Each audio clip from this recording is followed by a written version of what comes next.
Obrigada, Molica. Agora a sua opinião, hein? Alexandre Borges, vem para cá para analisar o mesmo assunto, esses apoios à candidatura de Jair Bolsonaro, principalmente nos 3 maiores colégios eleitorais do país.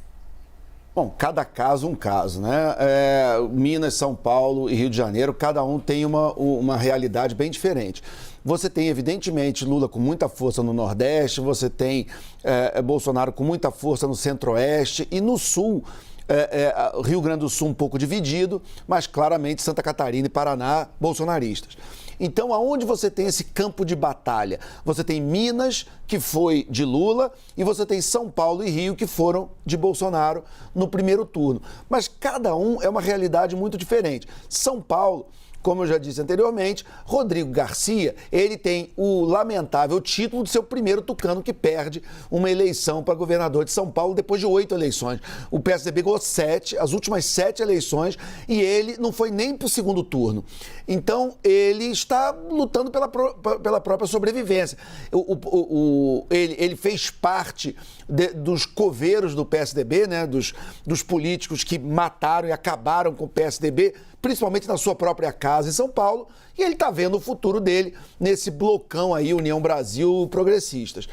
No caso de Minas Gerais, Romeu Zema é um político que tem seu próprio nome, a sua própria popularidade, de eleitores tanto de Lula quanto de Bolsonaro, mas que acham que ele foi um bom governador, ele é um governador bem avaliado e ele foi bem votado.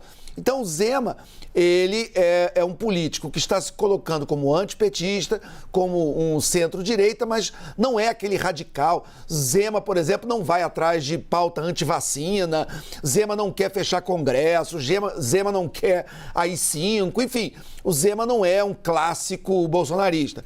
Ele é alguém de direita que, por uma conveniência dessa eleição, se alinha com Bolsonaro, mas não quer dizer que eles vão caminhar juntos, por exemplo, nos próximos 4 anos em tudo.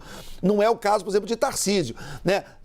Se você imaginar São Paulo, que teve um casamento durante tantos anos com o PSDB, aí São Paulo ficou viúvo, né? Porque o PSDB morreu e agora está namorando com o bolsonarismo e com o Tarcísio. Talvez esse namoro dê em casamento no final do mês. Se der em casamento, Tarcísio vai fazer do Palácio Bandeirantes um bunker de Jair Bolsonaro, seja ele o novo presidente da República ou não, né? Mas o Palácio Bandeirantes será um bunker bolsonarista.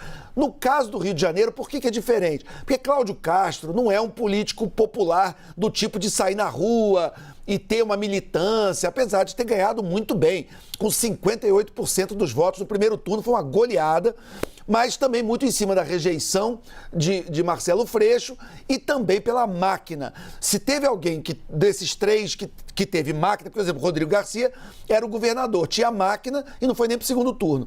Cláudio Castro tinha máquina, usou e abusou e conseguiu esse resultado extraordinário. Então, Cláudio Castro, sim, tem algo a entregar a Bolsonaro, que é toda a máquina que elegeu ele próprio, que deu a vitória para Bolsonaro no primeiro turno e que pode continuar dando uma boa votação no segundo turno.